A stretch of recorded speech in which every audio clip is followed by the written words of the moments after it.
네, 안녕하십니까. 신지식인 정희태입니다. 저는 국립한국복지대학교 특임교수를 역임했습니다. 건순일 재판 거래 수사가 우선이다. 네, 이 주제로 말씀을 드리겠습니다. 건순일 재판 거래의 이 의혹이 커지고 있어요. 근데 이 수사가 지금 답보 상태가 아닌가 국민들은 걱정을 하고 있습니다. 네, 그래서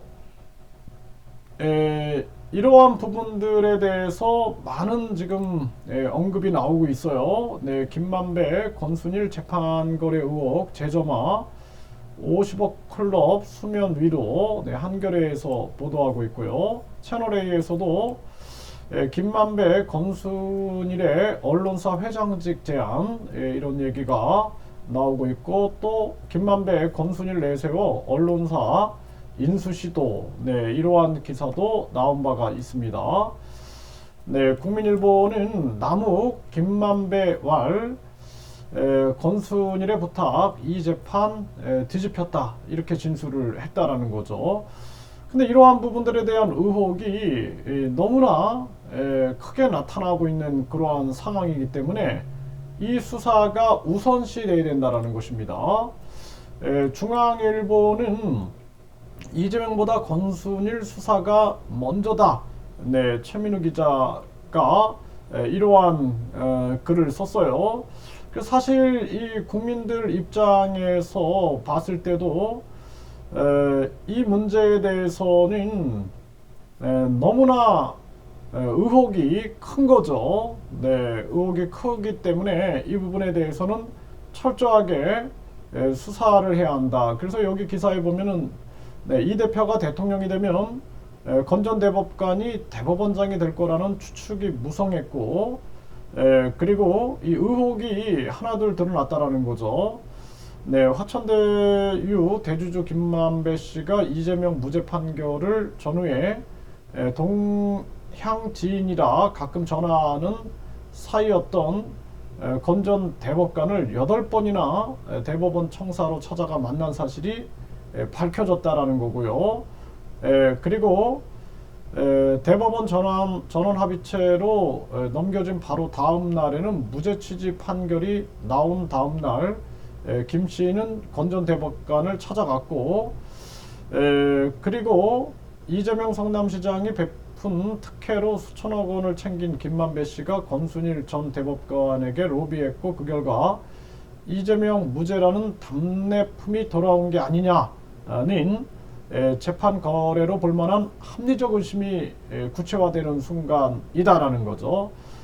또한 권 전 대법관은 퇴임 후에 화천대유 고문직을 맡아서 대장동 의혹이 불거질 때까지 11개월 동안 매월 1,350만 원을 받았다라는 거죠. 네, 그래서 이 부분에 대해서 사실상 국민들은 이거 잊어서는 안 될 문제다, 저는 그렇게 생각을 하고요. 그리고 이 문제에 대해서 이런 얘기도, 이렇게 이 기자는 이런 얘기도 하고 있습니다. 네, 지금 권순일 대법관을 비롯해서 박영수 전 특검, 김수남 전 검찰총장 등 대장동 50억 클럽 수사가 답보 상태인데, 세간에는 윤석열 대통령과의 인연 때문에 수사 못하는 거 아니냐라는 시선도 있다라는 것입니다. 네, 그래서 권순일 수사는 아주 시급한 부분이다, 이렇게 강조를 하고 있는데요. 네, 국민들이 이 재판거래 의혹에 대한 수사가 명쾌하게 이루어져야 된다. 그리고 50억 클럽도 마찬가지고, 특히나 대한민국이 바로 서기 위해서는 이 법조계의 비리가 있으면 절대 안 됩니다. 저는 개인적으로 판사, 검사, 변호사 시험을 분리하고 양성도 분리해야 된다. 판사, 검사, 변호사가 어제 판사가 오늘의 변호사가 되고, 어제 검사가 오늘의 변호사가 되고, 또 판사, 검사들은 정치권에 입문하는 것도 이것도 3년 제한을 둬야 된다. 어제 판사, 어제 검사가 오늘의 정치인이 된다.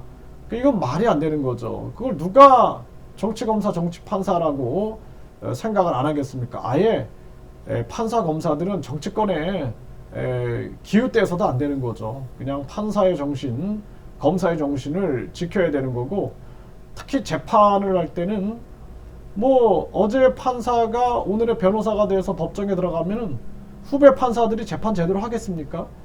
이런 것들을 뜯어 고쳐야 됩니다. 네, 그래서 판사, 검사, 변호사 양성도 분리. 그리고 이 판사가 검사가 변호사 못하게끔, 판사하고 검사 했으면 됐지, 또 변호사하고 또 변호사가 판사 되고 검사 되고, 그러다 보니까 이게 완전히 자기들만의 카르텔이 될 수가 있는 거죠.